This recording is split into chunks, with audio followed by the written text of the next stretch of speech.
ते स्वयंपाक करणाऱ्यालाच माहिती असतं की किती गरम होतंय आणि पटकन स्वयंपाक करून हवेत कधी जाऊन बसते. आज मिळून स्वयंपाक चाललाय. गरमी. आई, हम्म. तुला काय वाटतं सुख म्हणजे नक्की काय असतं? ह्या कडक उन्हाळ्यात आहे ना, हम्म. जे स्वयंपाकाला मदत करू लागेल का आईला, हम्म. ते खरं सुख असतं. ह्या कडक उन्हाळ्यात आहे ना, आईच्या हातचं तुम्हाला खायला भेटत असेल ना, तर तुम्ही सुखी आहे. खरंय खरंय. खरं आहे का नाही?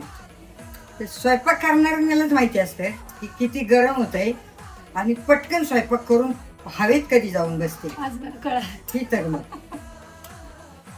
असं असतं. स्वतः मेल्याशिवाय स्वर्ग दिसत नाही. कळलं का?